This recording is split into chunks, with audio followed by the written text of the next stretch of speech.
दिल छू लेने वाली कहानी आपके लिए लेकर आए हैं। अगर यह कहानी आपको अच्छी लगे तो इसे शेयर ज़रूर करना भूलना नहीं। 5 बरस पहले अच्छा लिखते हो, वह बोली। शायद उसे कोई जवाब ना सूझा। हम भी पढ़ते हैं कभी कभी तुम्हें, जब बेहद अकेले होते हैं। न जाने क्यों उसने बहुत मासूमियत से कहा, लिखते भी हो तो तुम्हारे लिए ही है। वह बेहद धीरे से बोल पड़ा, कुछ कहा तुमने आरव? उसने जाने क्यों पूछ लिया। नहीं तो ओह, हमें लगा तुमने कुछ कहा। वह चुप हो गई। हवा सर्द मौसम में और तीखी हो गई थी। आरव ने एक गहरी सांस ली, बस इतना ही। दूसरी तरफ से सांसों का शोर के सिवा कुछ और नहीं था। भव्या, आज कुछ कहोगी नहीं? आरव मुस्कुराया, आज कुछ नहीं, अभी रखते हैं, कॉलेज जाना है। भव्या ने कहा, अच्छा, हम मिलते हैं। आरव ने पूछना चाहा लेकिन फोन कर चुका था। आरव भव्या को कब से जानता था उसे याद भी नहीं है। बस एक रोज फोन इसी तरह आया था। दूसरी ओर से एक मीठी आवाज ने उसकी कविता की तारीफ की थी जो उसने शौकिया लिखकर किसी पत्रिका को दे दिया था। तब से जाने कैसे यह फोन उसकी जरूरत बन गया। शाम में आरव का फोन बजा। उसने झटके से फोन उठाया। दूसरी तरफ भव्या ही थी। कैसे हो? हम कैसे होंगे, तुम कहो ना, आरव ने उदासी से कहा। तुम ठीक हो ना? भव्या की आवाज में परेशानी झलक उठी। हाँ, पर तुम परेशान क्यों हो रही? उस ओर बस खामोशी थी। नहीं, बस मैं परेशान नहीं। फिर से खामोशी पसर गई। भव्या, आरव ने अपनी आवाज को लड़खड़ाने से रोका। दूसरी ओर से कोई जवाब नहीं आया। आरव ने आगे कहा, हम मिल तो सकते हैं ना, एक बार ही सही। दूसरी तरफ खामोशी ही रही। कुछ पल बाद, आरव, मैं जानती हूँ हम लम्हे समय से बहुत बात कर रहे हैं और फिर तुम मुझे नहीं मिलकर बात करते हो। हम मिल सकते हैं। 2 दिन बाद रविवार को शाम 3 बजे भव्या ने टुकड़ों में कई बातें कही और आरव के माथे पर शिकन उभर आए। कहाँ पर? जहाँ पर तुमने अपनी पहली कविता लिखी थी। फोन कट गया। आरव कुछ देर बाद तक फोन अपने कान पर लगाया रहा और फिर रखकर बाहर चला गया। 2 दिन में भव्या ने कोई फोन नहीं किया। आरव ने कभी उसे खुद फोन नहीं किया था। वह हमेशा खुद ही करती थी, हर रोज। तुम समझ जाना अगर। आरव फोन को देखते हुए मुस्कुराया। 2 दिन बाद ठीक 3 बजे आरव चेहरे पर हमेशा की तरह सर्दियों को ओढ़े समंदर के उस किनारे पर खड़ा था जहाँ उसने अपनी पहली कविता लिखी थी। वह समंदर को निहारता रहा। लहरें आती है और पैरों को छूती है, लौट जाती है। वह भाव शून्य खड़ा था। समंदर कितना गहरा होता है, कितना शांत समंदर ही तुम हो।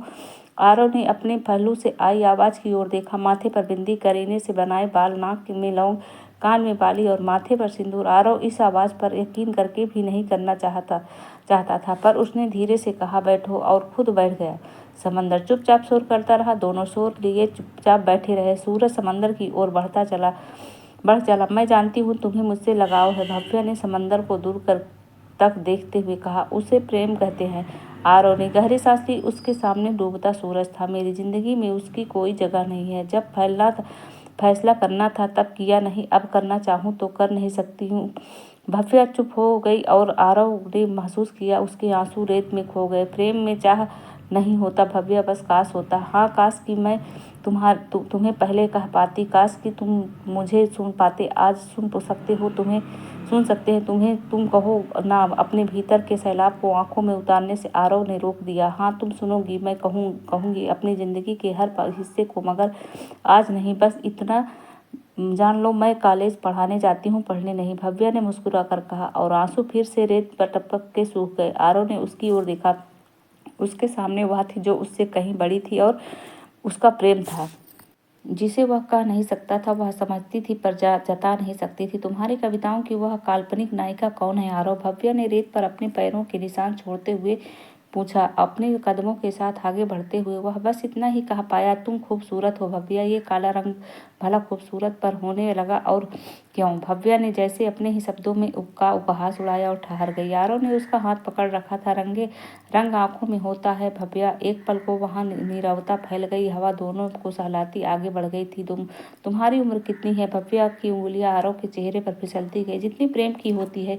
आरव ने उसका हाथ छोड़ दिया। समंदर का शोर आरव के भीतर पल रही खामोशी से कम ही था। वह जा चुका था। कुछ महीने बाद आरव को एक खत मिला। एक कविता की कुछ पंक्तियां लिखी थी। इस फूल के बिस्तर पर मसले जाती हूँ हर रोज। तुम होते तो क्या प्रेम यही होता। काश की होते तुम, सुहाग मेरे हिस्से का। मिलन की एक आस में जीती जाती हूँ हर रोज। इस फूल के बिस्तर पर मसली जाती हूँ हर रोज। ये आरव की लिखी पहली कविता थी। बाकी पूरा पन्ना खाली था। बस नीचे कोने पर लिखा था भव्या। आरव ने अपनी कलम उठाई और उसके पहले लिखा तुम्हारी लेकिन आंसुओं की बूंदों से स्याही को मिटा दिया। अगर यह वीडियो आप लोगों को पसंद आई होगी, समझ में आई होगी तो प्लीज़ शेयर ज़रूर कीजिएगा, लाइक कीजिएगा और सब्सक्राइब करना मत भूलिएगा। वीडियो को ज़्यादा से ज़्यादा शेयर कीजिएगा। मिलते हैं ऐसे ही वीडियो लेकर आपको लोगों के सामने नेक्स्ट वीडियो में। आज की वीडियो को यहीं पर करते हैं एंड।